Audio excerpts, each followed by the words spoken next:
Assalamualaikum dear students. Students, this is the second lecture of Development Economics and Planning. In first lecture, we discussed about development and the core values of development. And in today's lecture, we are going to discuss about common characteristics of developing nations. Developing nations can be named by several names like less developed countries, less economically developed countries, medium industrialized countries, or underdeveloped countries, which we measure by HDI, and they are found relatively low industrial waste countries, that is known as developing nations.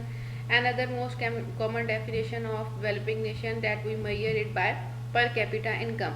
It is usually found that per capita income in developing nations is found low as compared to developed economies. That's why the first common characteristic of developing nations is also a low per capita real income. Low per capita real income is the most common and most defining characteristic of developing economies, because the whole circle relates according to real per capita income, which results in low saving, low investment, low production, low employment opportunities, and again results in low per capita income. And the second one is high population growth rate. As you can see surrounding yours, all the developing nations including Pakistan, there is a rapid increase in the population growth rate as compared to GDP, which affects the economic situation of a nation as burdenize the demand side of the economy. And according to the lack of resources, lack of education, lack of health, more problems can be created because the population growth rate. Number third is high rate of unemployment. In developing nations, most of the population relates to rural areas, and they suffer from large seasonal variations which result in unemployment. And requiring policies beyond traditional fixes, government should take sound steps to curb this problem. Not only it's as sufficient to take loans or to give loans to youth, more policies should be made that can make them more efficient, more resourceful, that youth and people of the developing nations can perform better in employment opportunities sector. Number 4 is dependence on primary sector. Rural based population is about 75% in low income countries, and they usually relate to manufacturing sector and services sector, and primary sector is ignored. Primary sector is also an important sector for any economy, but secondary sector, that includes businesses, that includes more finished goods sector, that should be focused on in an economy, that developing nations can also be more proficient in developing their economies in the better way. Number 5, dependence on exports of primary commodities. Primary commodities like agriculture, raw product, Pakistan is also has major export that depends upon agriculture, raw products, and that are cheap in cost or price. And we always import those products that are of high rates like petroleum products, like finished products, that results in the deficit of BOP, which ultimately results into lower GDP. Number 6 is low level of capital formation. Physical and human capital is also a characteristics feature in all underdeveloped countries, which we can say capital poor economies.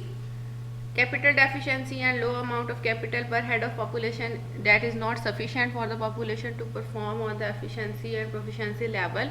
Capital formation should increase so that human capital and as well as physical capital should increase so that country could perform more better. Number 7 is lower level of human capital. Human capital includes education, health, and skills. They need more attention in the developing economies, whereas UNICEF, like World Bank, they are continuously stressing upon the importance of education or health, but still they are lag far behind as they should be. At the point they should be, education and health sector should improve, that we can have more healthier labor that can perform more better. Healthier labor means if you have healthy labor, healthy capital formation, healthy human capital formation, all the sectors of economy will prosper better. Number 8, low level of healthcare system. This is also related to the human capital. Infant mortality rate is just one indicator that can define healthcare system, and you can see there is a far distance between developed countries and developing countries in the infant mortality rate. There is 96 number in developed countries and 8 in developed. There is far more difference between 96 and 8, as well as in all the cases the health system is very weak in developing economies. Number 9 is poor education system.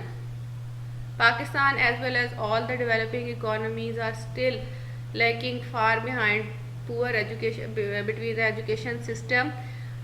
Most of the children never go school, and if they go school they never finish their primary education because of the many difficulties, including the difficulty of getting to school and the cost of schooling. Parents are never will to send their children to in the school, and if they agree to send them school, they will always be eager about the school fees, expenses and their incomes. So government should take such initiatives that can solve these problems.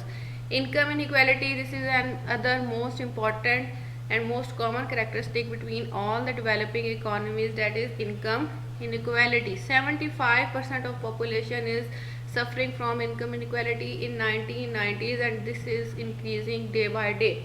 Richer is getting richer and poor is getting poorer, and evidences are present that this inequality harms poor growth rate, poverty and all the relations of public and political spheres.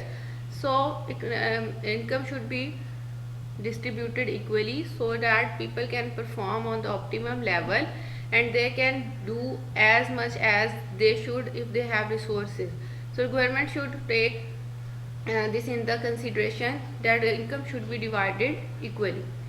So students, this was the topic of common characteristics of developing nations. Inshallah we will meet for the next topic. Thank you.